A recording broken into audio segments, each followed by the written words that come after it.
My name is Jason Shaffer, and I am welcomed here this morning or afternoon by a couple of my colleagues. We are all from North Broward Preparatory School in Coconut Creek, Florida.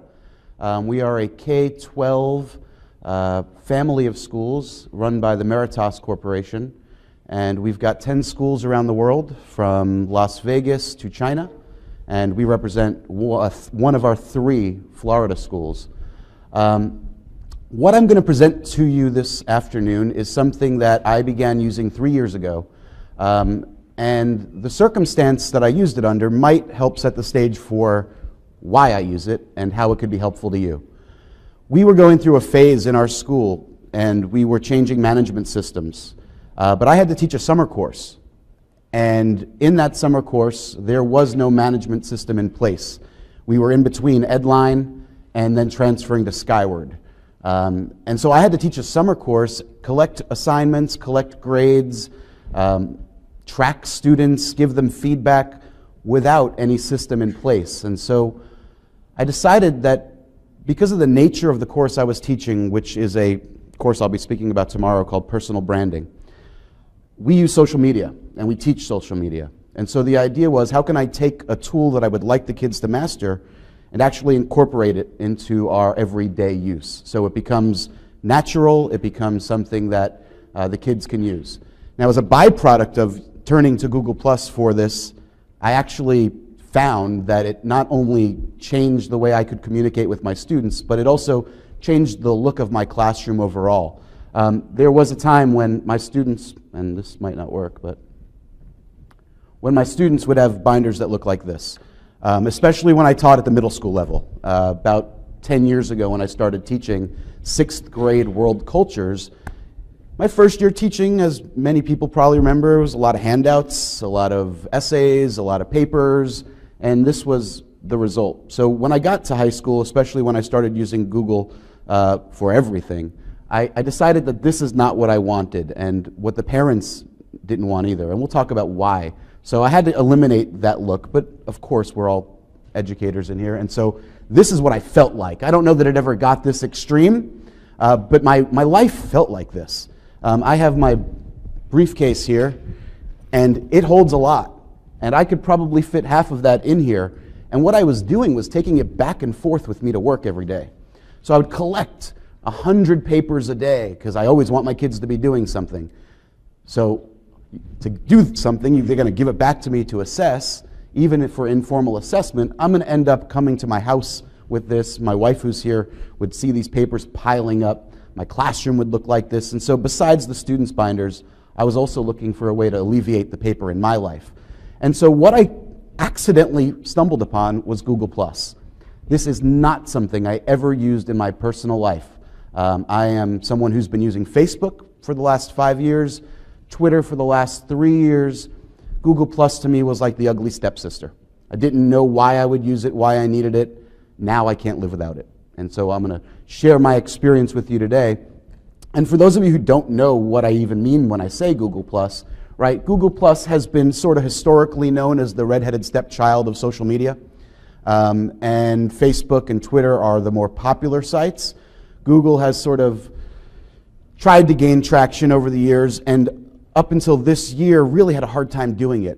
With the bringing out of Google Classroom, I think there are more teachers who are starting to get a hang of it. As I keep presenting this at all these conferences, hopefully there are more teachers adopting this as well. In my own school, we have about, I would say, 10 teachers who are emulating some style of what I'm going to present to you today. So today is not going to be about what Google Plus is, but I sort of feel like we have to start there. I want to spend the most or the majority of our time together sharing with you how I use it so that you actually have something to take back with you when you go back to school on Monday. I can't believe I just said that out loud. So Google Plus, for those of you who have never been there, literally looks like Facebook. It also looks like any other social media platform that you might have ever played with or used in your personal or professional life. But there are some cool features here that those other sites don't offer. But I also want to tell you that the reason I turned to this, as opposed to just telling my kids to log on to Facebook, was because I wanted to create a space for them that was geared only in their educational life. So I didn't want them to mix and match all of the things they were doing privately, because that brings up other issues itself. A kid posts something to their Facebook page, and now it's part of my classroom. That could bring up problems I didn't want. So the fact that nobody was using Google Plus was actually a benefit to me because it was a fresh start, right? And so that's something that I want to look at. But I don't know how easy it is for you to see. For those of you who are currently using Google without the plus on it, you're probably using Google Drive, Gmail, Picasso maybe to store your pictures. And what you're going to see today is how I incorporate all of those different features. And what Google Plus ends up being is just a way to present the material. And it's two ways. I present the material to them, they present it back to me. And you'll see how that works throughout this presentation, which I probably won't get to the end of. So here's what I came up with as my top 6 ways that I use Google Plus in the classroom, right? So we start off with sharing of materials. And when I say that, I don't just mean files. We can share anything from a PDF file to a Google Doc to a web-based video, whether it being YouTube or anything like that. But I can also share blogs and articles. So when I go to the New York Times and I want my students to read an article, I don't need to print copies. Almost every single professional article nowadays has a share button on it. You can export that to anywhere from, Facebook to Twitter to Google+. And so what you're going to see is how we created that environment. So it's also a record of student work, and I'll show you what I mean in a second. But what I'm talking about here is I can literally now, like social media, type in a username, pull up their page, and everything my students have shared with me over the course of the year or 4 years, if I've had them for multiple years, is still there. This is great for parent conferences, right? So when I have a parent come in and say, what did my student do this year? It's not me fumbling through papers anymore. I literally will type in their name, pull up their page, and in 13 seconds or less, every single document that they've ever created in my class is in front of their parents. And for those kids who are slacking and their parents want to be more helicopter-ish, I can share with them directly, and their kids don't even have to know about it. So if you want to be sneaky. So when my students are absent, or when I'm absent like I am today, my students are working through Google+, and every time they submit a lesson, I'm getting an email. I can take that off, I can deactivate that feature, but I like to know that my kids are working. So if I don't get 100 emails a day, I can go back the next day and say, how come you guys didn't do anything while I was gone? But we can have a conversation. In fact, right now, if school wasn't over, we could do that with my class through Google+. Written feedback. I read Mark Barnes's book, Role Reversal. If you have not read that book, you need to read it tomorrow. It will transform your teaching. It will transform everything you do in the classroom if you buy into the philosophy, which I did. It basically teaches teachers to stop talking so much, which is sort of the antithesis of what I'm doing today. But the idea here is make the kids do the work. And so through Google+, they're working, and I'm spending my day not preaching, but giving them feedback on the work they're submitting through Google+. And I'll show you what that looks like as well. Interactive study guides. I no longer play Jeopardy in my classroom before a test. I no longer give them a handout with 20 review questions. Now I submit the questions on Google+, and they work through them all together as a class. And then Hangouts is cool if you want to have virtual field trips, things like that. So what do you need to get started? Right? If you want to be a Google+ superhero, there's only 3 things you need.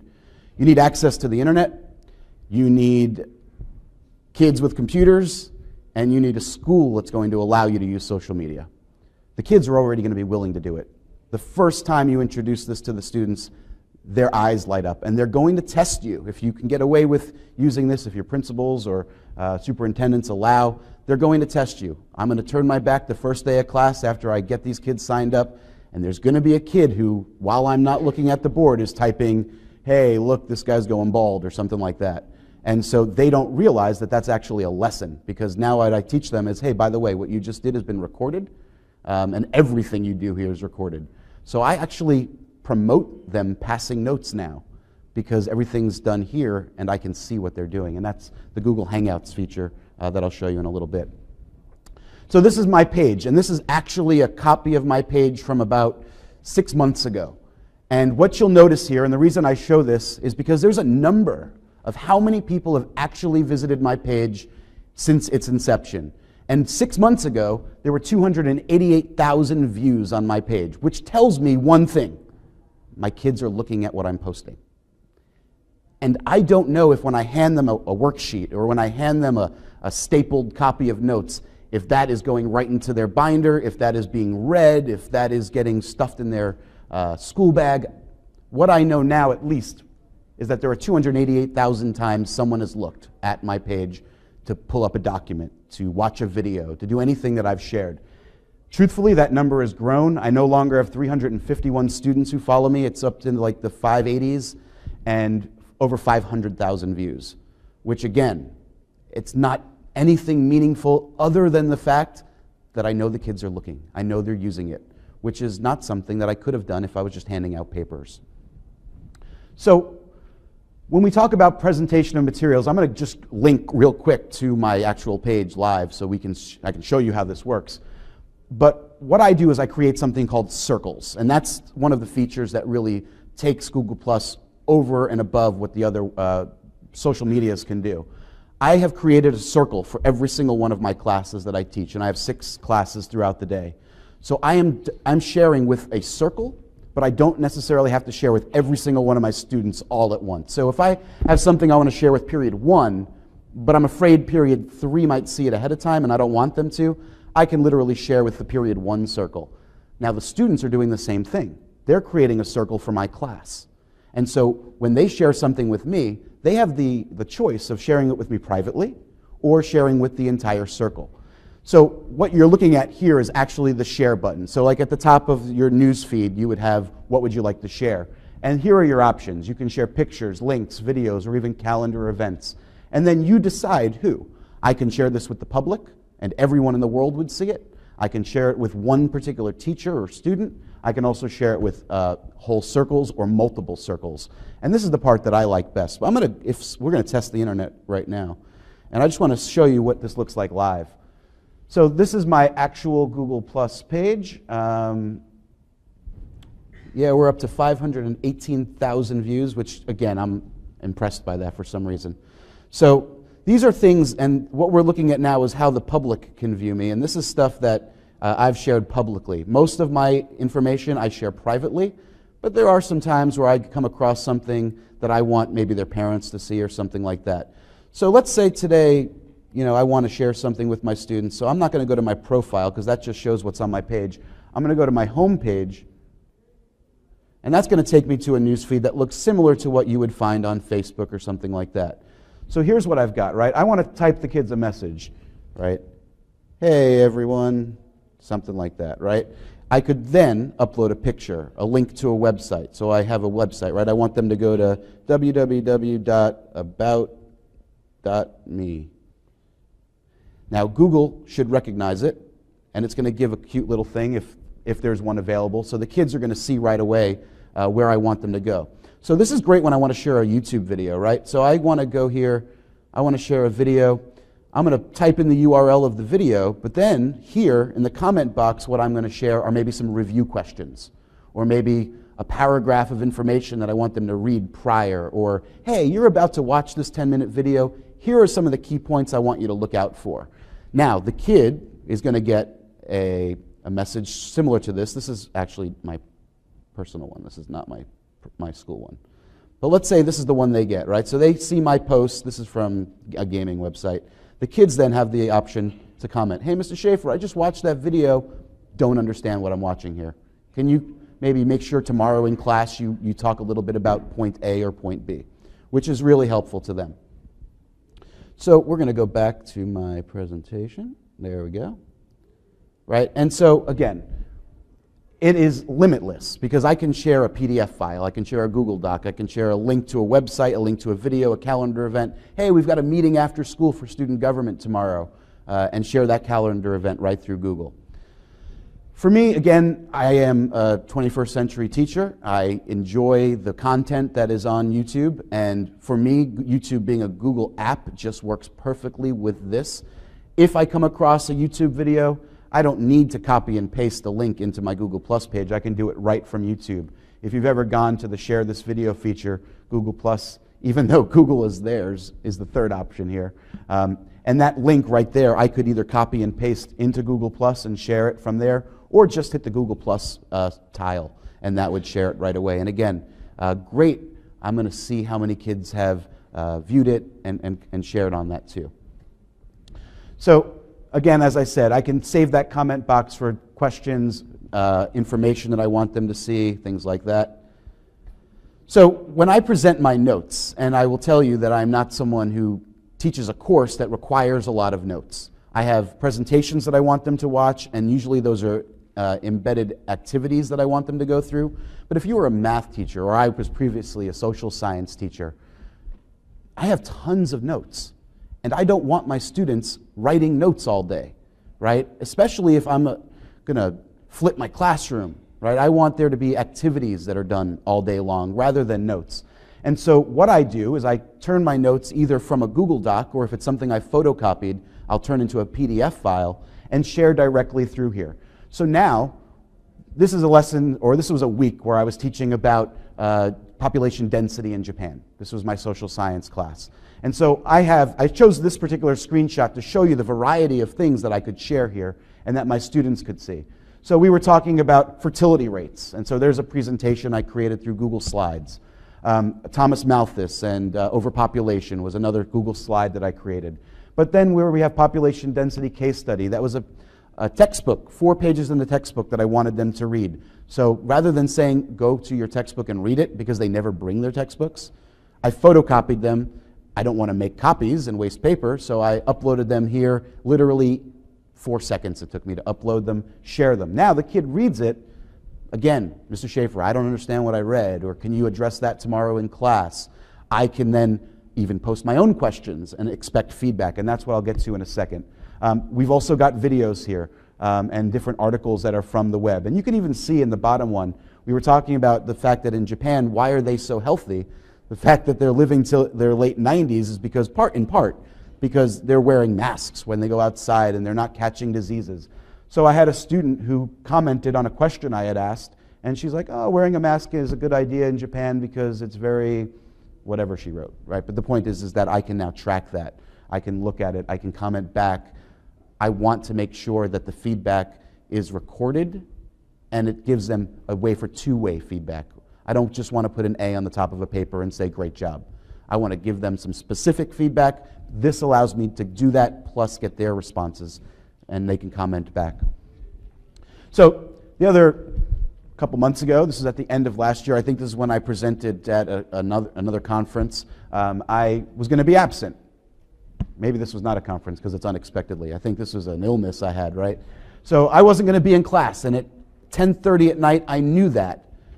Now, I could email the sub-coordinator who is going to email the teacher who's going to sub for me, and hopefully they will print out my materials and distribute it correctly with the proper instructions. But I am anal retentive, and I am OCD, and I don't want to rely on anybody else to get my job done. So if I'm going to be absent, I sort of feel like it's my responsibility to speak directly to the students, let them know, I'm not going to be here tomorrow, here's what I expect you to get accomplished, and then there's no room for, oh, but the sub didn't tell us. I want to avoid that at all costs, because if I waste the day because I was absent, now I feel guilty. And so this allows me the liberty to at least say to the kids, why didn't you get that done, guys? I told you to do it. And the kids have been trained. I keep calling them kids. They're not little baby kangaroos or goats or whatever kids are.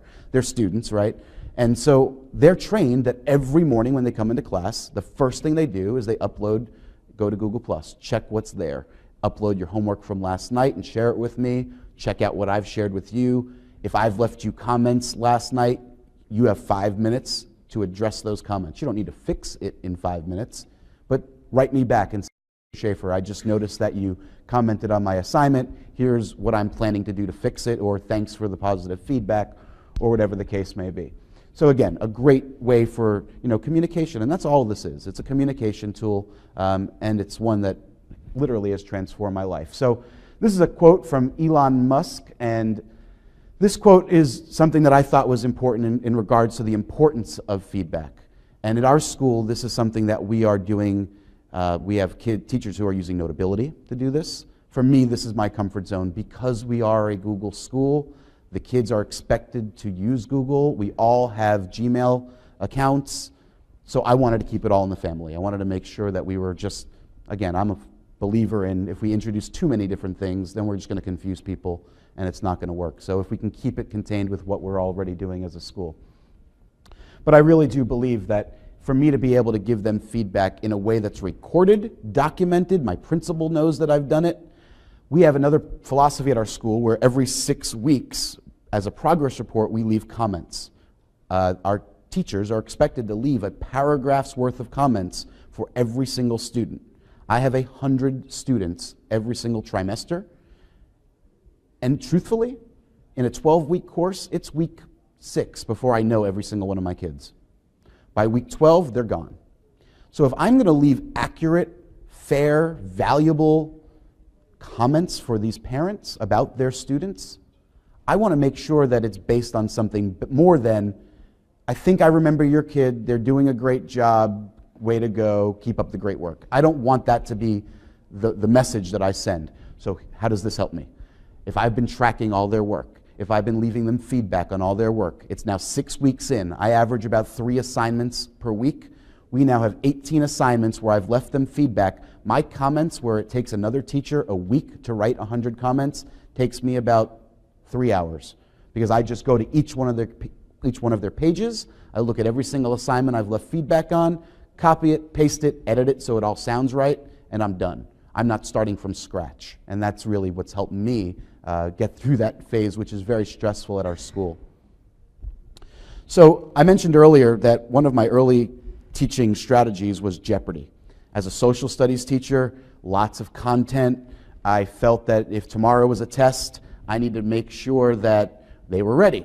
How do you make sure your students are ready for a multiple choice test? Because that's what all great teachers are doing, right? Play Jeopardy the day before, because that's really going to prepare the kids, and if they can win my Jeopardy game, they're just going to kill that test tomorrow. That was year 1 through year 4, right? I'm now on year 10. I'm not there anymore, and no disrespect to anyone who is still there, but there's hope, right? You can get out of that. So this is what I transformed in, and I don't know that this is going to work for everybody, but it works for me. Prior to a test, maybe 3 days, because this is not something I think can be done in one night. 3 days, I might have 20 review questions. They are not multiple choice style questions. They are broad-based questions that you better have been paying attention for the last 3 weeks prior to the test. So now we've got these 20 what we could call essential questions because they're open-ended. These kids can give me answers and it'll never be enough. I will always comment back. But here's what we're looking at. I give them a simple question. Places can fall into a variety of different regions. Why would we want to do this? Brady McGettigan, she gives me a nice paragraph about her answers, and then I comment on her. And then another student jumps in. And this is the value of the circle, because all of us in the classroom are connected via the circle. So if I share a post like that question, and everyone in my class can see it, then everyone in that circle can also see what their classmates have commented on. So now my question is not to one student, but it's to every student. The way I get around this is I assign every student a question. So you're responsible for that one question, but the test is in 3 days, so you're responsible for every question. But Brady's got to monitor this. So this was Brady's question, which I know this because she's the first one to respond to it.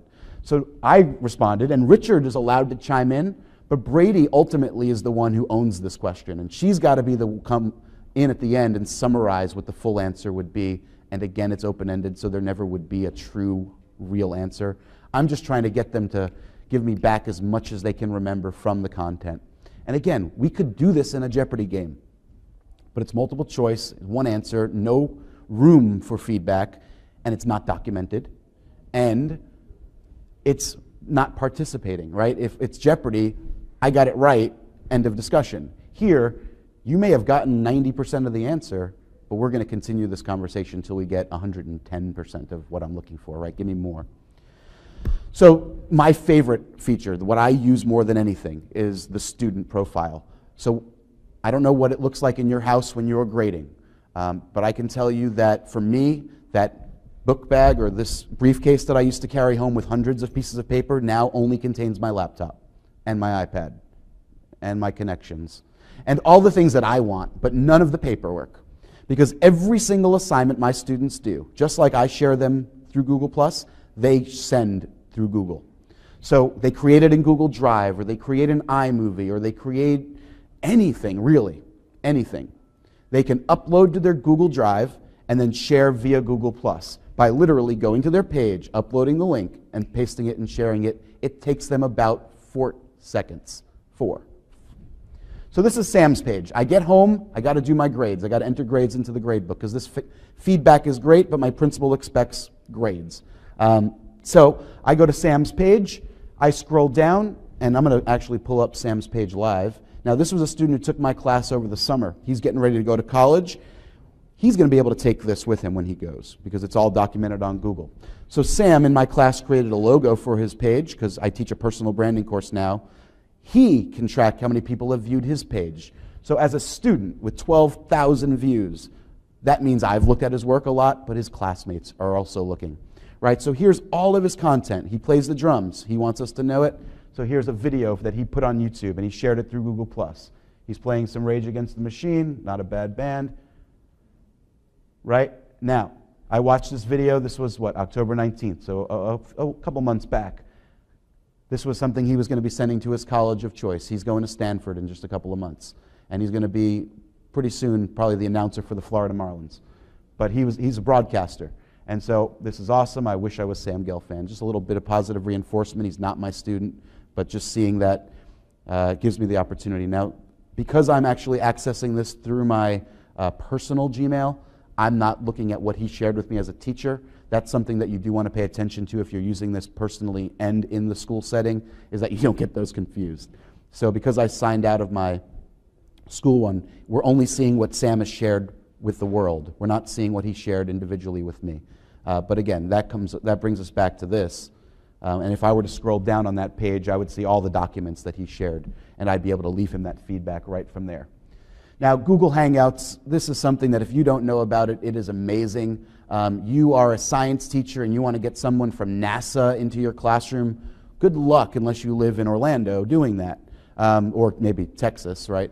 Alabama, that would be a good one too. But outside of those regions, it's going to be pretty difficult. Now, Google Hangouts has this capability of basically being group Skype or group FaceTime, if you're familiar with what that means. And so the idea here is that you could bring a professional into your classroom and you can get this done pretty quickly.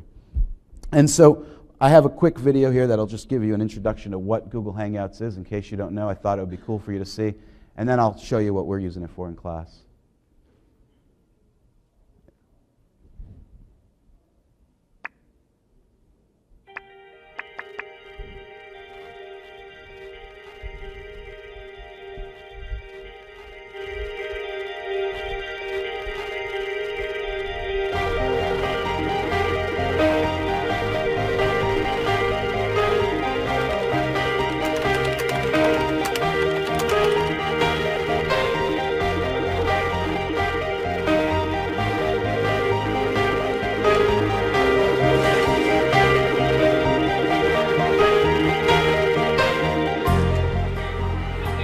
Today we did a virtual field trip. Schools from across the country were able to join us via a Google Hangout. It's really easy to connect us with the whole wide world.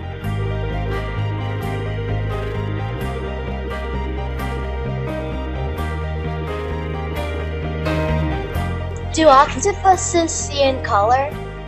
Ah, very good question. Actually, no, they do not. They are colorblind. And we are, for the first time in history, with this space station, we're leaving Earth. And it is just too good an experience not to share it. You want to say hello to Max? Say hi, Max. Hi, Max. Hi. There you are. Hi. Wonderful.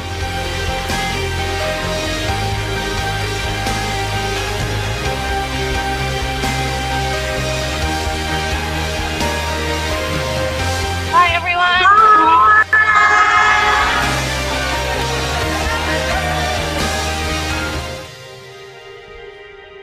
So I just wanted to show you that in my classroom, how has this been found? How has this been used? I want to tell you that it was done by accident. I was giving a test, and the kids didn't feel as if they were prepared for it. So I get to school the day of the test, and I say, "Hey guys, were you studying last night?" And they said, "Mr. Shaffer, you got to find this out at Google Hangouts. We had a group study session at 11 o'clock last night." So one student was looking at my notes, another student noticed that they were online because it shows you who's connected to Google+, and they noticed that each of them were on, so they started asking each other questions. Another student who was procrastinating studying for my test jumped onto Google Plus just to look at my notes, noticed that those two kids were online, and they literally, with 17 kids, had a group study session from like 11 o'clock till 2 o'clock in the morning, but I didn't believe it. So I said, guys, can you pull that up? So they did, and I printed it out. It was 7 pages of them asking each other questions and responding, and I wasn't even there. It was amazing for me as an educator to see that my kids maybe procrastinated, which doesn't show me that they cared all that much, but the fact that they were able to utilize each other as a tool, to me, was awesome. Now, I only have about 10 minutes left, and I did want to take some questions, but before I got there may be someone out there right now who's saying, this is great, but don't you know that social media is dangerous? And I am a personal branding instructor. That's my job. I teach kids about safe use online. So I didn't want this presentation to end without you knowing that before I let my kids on Google+, in my trust, I make sure that we talk about digital citizenship, because there is potential for these kids to abuse or misuse, and I don't want to be the one responsible for that. And that mentioning earlier when I said I'll be standing at the front and someone will type, hey, that teacher's going bald, they think they're being funny. That turns into a lesson about being respectful online, making sure you realize that what you type there is now there forever. Because when I turn around and I look at that and they are like, oh no, I didn't know that was going to still be there when he turned around, that turns into this lesson on literacy and safety. The truth is, my whole course is that. So for any of you who do plan to implement something like this, I would recommend making sure you spend at least some time talking to the kids about the importance of digital citizenship and ethics online. It's super important. So I have 10 minutes, and I would hope that some of you would have questions about how I've used this, how you might be able to implement this into your classroom, and maybe what we can do to help you. I do have a business card. If there's anybody here who would like to connect after the fact, find out more about how I use it or get some one-on-one, I would love to help you and reach out to you. So please feel free to ask me for a card afterwards. Yes, sir? Yeah, we went a couple of years ago in Google School, and all the kids have, I teach in middle school, so we all have Gmail accounts, and we're using Drive a lot, and now, of course, Google Classroom, some teachers are using that. In your opinion, is this more dynamic than Classroom to use? So he asked me if this is a different or dynamic approach to using Google Classroom, which is sort of the hot ticket item right now. And the truth is that I was the first person at my school to sign up for Google Classroom. And when I was accepted to be a tester, I tried it out for a couple of weeks and said I'm doing more on Google+. So for those of you who are currently using Google Drive, this is something that only takes 1 second of tweaking to change what you're doing. Because for me, the difference between this and strictly using Google Drive by itself as a standalone is that when my students come to my classroom, they've used Google Drive in another classroom. When they go to share something, what they're doing is they're typing my email address underneath where it says, who do you want to share this with? So what I got my first few months of trying this was just an overwhelming amount of emails, but it didn't track them. What Google Plus allows them to do is to say, and I tell my kids, do not put my email address down there. What you want to do when you create a document or a spreadsheet or a Google drawing is you want to click on the top right where it says share, get editable link. So they get that link rather than just typing my email address and it sends me an email, so-and-so has given you access to their document. They're actually taking the link, pasting it onto their news feed on Google Plus and sharing it with me there. And that's what creates that binder, if you want to call it that portfolio of their work, which to me is more valuable because if it was just a Google Doc, I could comment on a document if they gave me permission, right? One of the permissions on Google Docs is editing, commenting, or just viewing. So when I first started using Google, we would use that comment feature. So what happens? I comment as a teacher, and the only person who can see the comments are the people who created the doc. But I want this to be something I can share with parents.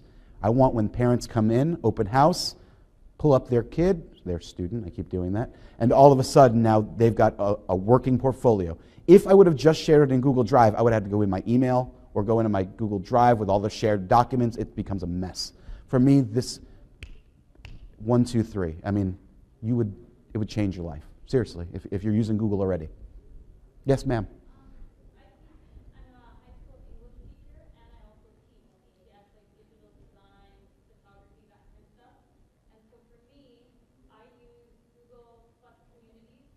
Yeah.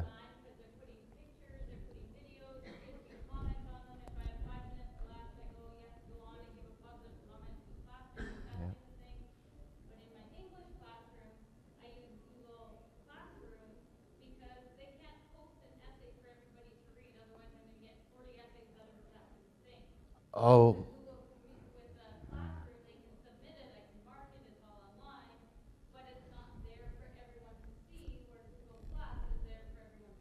Yeah, so she's referring to the fact that maybe you don't want all your students to see it. And so there are two things I would address. Number one is I have the exact opposite philosophy. I want everything to be open. I want every student to see everybody else's work for a couple of reasons. Number one, I want them to do peer reviews, right? So I want my students who are writing an essay, and I truthfully don't give a lot of essays, but if I did, I would want my students to see each other's essays. Not because I assume that they're going to copy off each other, but if I tell my students, hey, you're going to post your essay to Google+, they may, by nature, be fearful of the fact that everyone can see it, and now not just one person could potentially call them out for plagiarism, but 30. And so my philosophy is just a little bit different than yours, but I totally understand why, as an English teacher, that would be something.